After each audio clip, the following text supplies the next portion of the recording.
Hey everyone, welcome back. And if you're new here, my name's Michael Evans, and today we're gonna go over my cinema rig. Yeah, I'm moving at the speed of sound. I got both hands off the wheel. No, nothing's gonna slow me down. I keep on heading straight to the top. I'm gonna show you something real. So I use the FX30. I know it's not the FX3 that everyone knows and loves and raves about, but I think this camera is a little slept on beast. And today we're gonna go over how I kit it out, how I put it together, and how I use it. So let's get started and I'll walk you through piece by piece and how I build my cinema rig. So as you can see, the scenery has changed a little bit. I'm now in my dining room as my office space just did not have enough room. The lens that I use on my FX30 is a 20mm, and I wanted to be able to show you how this looked with the lens that I use it with most often. And the closest focal distance that I have to that is a 50mm, which the camera just has to be a little bit further back. So this is where it felt best to set up and be able to show you the rig in its entirety and how I have everything put together. I have been using this camera for the last couple of years, and this has served me so well in creating all the content that you've seen on my Instagram. I'll link it right here. All the videos that I've done, I've shot with this camera. All the YouTube videos that I've made, I've shot with this camera as well. And this camera is just a workhorse for everything that I've created. I think the people who are comparing this camera to the FX3 are really just doing it a disservice. There's two things that I think the FX3 really has on it besides its sensor size, and that is its low light capability, and it has a shutter if you want to take photos with it, where this does not have a shutter. I won't really be talking too much about tech specs about this camera. I think that this camera does everything that I needed to do, and if you need something that does similar work to what I'm creating or even more, this is a setup that might be useful for you. So I'm gonna break this camera down, and then we can talk about all the components and how I put it together and the uses for those components that I have. I started off with this camera knowing exactly what I wanted to have, and I researched and did all the stuff that, you know, I felt to my due diligence to get the best in product that I could buy at the time. You can definitely get these pieces individually and just build up as you can, but I kind of just wanted to get everything all at once and go from there. So now I'm gonna break this down and I'll see you on the other side of that. Oh man, this camera has never been so bare bones or just kind of taken apart more since I got it. I've always had it set up with a cage and everything, and this is almost like the first time I've seen it without having a cage on it since I bought it. So this camera is just tiny and mighty, and it's just an amazing piece of technology, and I really loved using it. This is how the FX30 comes. When I bought it, I also got the handle. This is the XLR handle. It has two XLR inputs, and you can also put in a third input for a mic jack. So you can put a Rode mic or something like that. I use Hollyland, so you can put one of those mics into here as well, and you can monitor 3 mics, or really 4 if you're using 2 of the wireless mics on that go to the transmitter on this. So this thing's really awesome.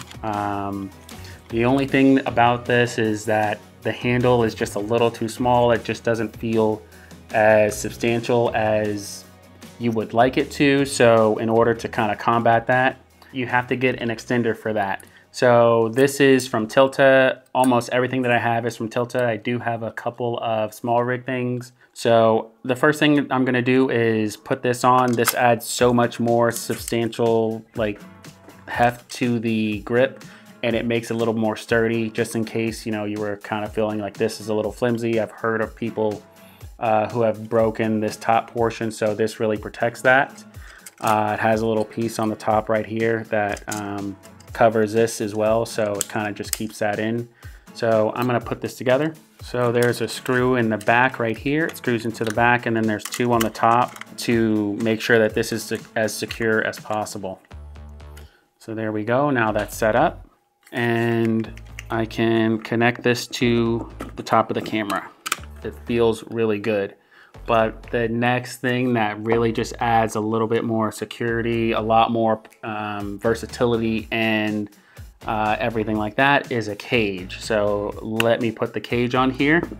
I'm using, like I said, a Tilta cage. I also have on this cage a plate on the bottom. This is an Arca Swiss plate. I use this to be able to mount the camera vertically on this setup as well. So I can do horizontal and vertical format. This really helps me when I'm trying to shoot for YouTube or anything else for clients or something like that, and it needs to be horizontal, or if it needs to be vertical, I can just swap that and then shoot that way as well. This is just created a lot more versatility and ease of use. So let me put this cage on. Oh, also this cage comes with its own screw. It's mounted into the bottom. It's really awesome. I've never had it come off ever without me pulling it off. Like I was saying, this cage has 3 mounting points. It mounts into the mounting points that the camera already has on it and makes sure that the cage stays secure onto the camera. And now that we're done, I can just attach this onto the bottom and it's good to go. So now we have the camera, the cage, we have the XLR mount and the extension onto the XLR mount. This really gives a lot more heft to being able to hold the camera and make sure that it's secure. It adds a little bit more width to it, so like a larger hand can grab it and it's not so kind of teeny and flimsy. I wish they would have made this a lot stronger, but this adds more points and everything, more mounting points. I can put more stuff on here, and it has a cold shoe mount on the top right here as well. So next up is my Tilta dovetail. I've used this is a 10-inch dovetail. I use this to just hold everything that I put together on, just to have it secure and, you know, set. And on the bottom of this, I have my small rig mounting plate, so it's just mounted on there perfectly. It might seem a little off center, but when I have everything loaded, it's mostly on the back end, so I have most of the weight there, and I wanted this to kind of be balanced with that, so that's why this is moved toward the rear. Next up, we can go to the rod bracket that I use. This is from Tilta as well. I will be sure to put all the names and everything down at the bottom, so you will be able to see exactly what this is if I'm not saying it exactly right. And this is what I use to put my rails, my rods and everything in, so I can extend the footprint of the whole setup. These are 8-inch, I believe these are 8 or 9-inch, 9-inch carbon fiber rails. So next up, I'm gonna be mounting my Arca Swiss. This is an Arca Swiss plate, so I can hook this up to anything that I have. All my cameras have Arca Swiss plate on the bottom of them from the cage that's attached to them. So this really helps me get that in and out really quick, and it has a safety system too. So it will prevent it from coming out accidentally. Yeah, this is gonna go onto here. So let me do that now. So that's pretty much it. This is how it looks when I have it all set up. I will no longer need to use a tool to put anything else together. Everything else has, you know, a NATO rail or Arca Swiss, or it has these little knobs here to be able to tighten everything onto this system that I built. So I'm gonna put this onto my dovetail. There we go. And now everything will slide, you know, accordingly to how I need to have everything set up. And to tighten this down, all I have to do is pull this lever, boom, and it's done. And now it's solid on here and don't have to worry about it moving or doing anything. But there is also a safety lever right here. So even if it was loose, it won't come off unless I hit that safety lever. So let's put the rails in. I usually have them a little bit more forward. And I'm gonna tighten that down. So now that's how everything is set up. So my battery I'm using is a small rig 99 watt When this battery is fully charged, it'll last the whole day, no problem. I can just record off of this and I run my monitor and everything on it. It has a D-tap on it. I also have USB-C charging and a USB-A, and it also has some other ports on here as well, the 8-volt out and 12-volt out. So now the rig is really coming together. This is how it looks right now. Next up, I want to put my lens onto my camera. Like I was saying, this is the 20mm f1.8 on this camera, which is a crop sensor. That equates to about a 35mm focal distance. So this is kind of the perfect focal distance for me and how I shoot all my videos and everything that I shoot, unless I'm using a macro lens, and I'll swap that out for this, but I don't really use any other focal distances when shooting video. It's either 35 or macro for those tight details and stuff like that. So now we can add this camera onto the system. What I like to do is just make sure that this screen is flipped out, and then I can slide this right in here, lock it into place, and I don't have to worry about it going anywhere. This enables me to use the screen on the side, and I can access it in any orientation that I need to, and then just kind of store it or turn it this way and then store it off to the side and not have to worry about it being in the way. So now we can talk about audio a little bit more. I have the ECM VG1 mic by Sony. I really love the signature and everything with the sound on this compared to other stuff that I've used. And this is just a great, mic that's not too expensive and won't break the bank.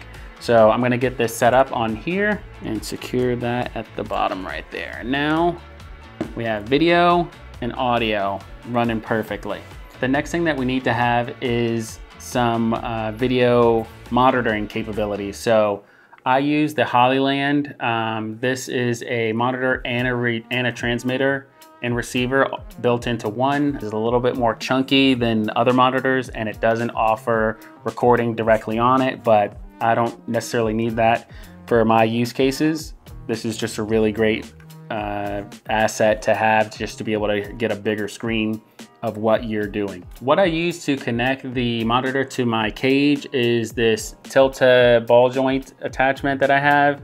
It's really awesome. It goes in a bunch of different directions, so I get a lot of versatility in how I want my screen to be and everything. So here it connects onto the cage right here via a mount, and then I can loosen it up, position it however I want, and tighten it, and now I can add on my monitor.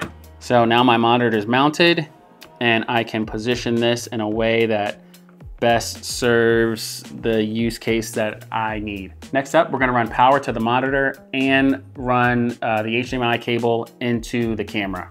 I'm using an HDMI cable with a right angle. I found that this works a lot better than having one that comes straight out of the side, and it keeps the camera just a bit more tidy. Next, I'm gonna run a power cable to the small rig battery on the back.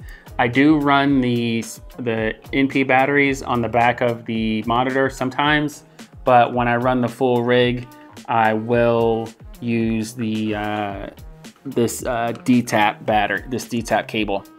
So this is how the rig is looking right now. It's pretty solid. It's not fully complete. There's a couple more things to add. One of those things being my follow focus. I know that this lens is an autofocus lens, but it is a linear lens. So when using a follow focus, I can just turn it to manual and I can get a solid pull with the lens, and it's repeatable. That's what linear means. It's gonna be repeatable. It's not a wire focusing lens where when you turn it faster, it goes more. This will go the same distance every single time. When you don't want the lens to rack focus super quick, this will enable you to get a slower pull. I can adjust, it has a second arm, which I can adjust, push this in, and then tighten that, and now it will turn the focus ring when I need to. If I don't need it to do that, I can move this off to the side, and then tighten it just a little bit off so it doesn't do that, and I will still be able to get a second point of contact when holding the camera. So this creates another way for me to keep the camera steady, along with adding the weight. To keep it steady, you can have another point of contact, so now the camera is solid against my body and I'm able to move and capture the shot that I need smoothly. One thing I really like about this follow focus over other ones is that this has a little nub on the bottom that I can get a nice solid firm grip to get that point of contact that I was talking about. Also, it has different features on it that allow you to when you turn the wheel, it turns the gear faster or slower, and you can flip this around and it will go the other way if you need it to turn a different way to focus closer to further or further to closer. Like I said, it just offers a lot of versatility, and that is what I wanted with this rig. So now we're nearing up to the last couple of things in how I rigged out my camera, and they're kind of go in hand, and that is this matte box. So let me move this over to the side so you can get a full view of this. This is the matte box. What I really love about this thing is that you get these rings, and I can mount this matte box onto multiple different cameras with different step-up rings, and I don't have to unscrew anything or do anything. It just really works seamlessly across my camera systems. And the second part is this adapter. This goes on to the bottom of the rods that I have connected to the bottom of the camera to extend this out, and it keeps this system locked in perfectly so I can center the lens and everything on the system and be able to have more security with not adding too much weight to the front of the lens and pulling that down and keeping that steady, so I don't have to worry about damaging the flange on the camera. And as I put this together, I will talk about a little bit more about this system. This is from Tilta. What's really awesome about this system is that I can use an ND filter that is separate from my mist filter. This enables me to get a lot of versatility. I think that's the name of this whole rig, is versatility, right? So this enables me to get versatility. So if there's not a lot of light in the room and I don't need an ND filter, I can just pull this out and not really have to change anything, and I get the same look. I do find that this ND filter doesn't really have much of a color shift, so I don't really have to worry about having to change anything in my grading. I can just shoot with it or without it, and I don't really notice a difference. So I'm gonna add this on. It's super simple, like I was saying before. You just put it on and then screw this right here, and it's locked in. And now I can just go about moving and doing everything. But there's another thing that I'm gonna add, which is this adapter that I was talking about. This adapter just slides on. Actually, I'm going to remove this and then add this adapter on. When I add the matte box, it'll just slide right on again, and I will just tighten it like that. Just line up everything and get this all set up with the adapter to the matte box, and everything is good to go. And now I have all this versatility with the camera and this whole setup that I need to create anything that I normally do, or even more if I wanted to do like documentary work or something like that. I could do that with this. So this has been kind of a little bit more in depth on how I put everything together and why I use it. We're gonna go back to my office now, and I'll continue the video from there. So now that we're back in my office and I have everything set up to film in here, I did forget to show you how I can transition this rig into a vertical format so I can shoot for social media. So let me show you that.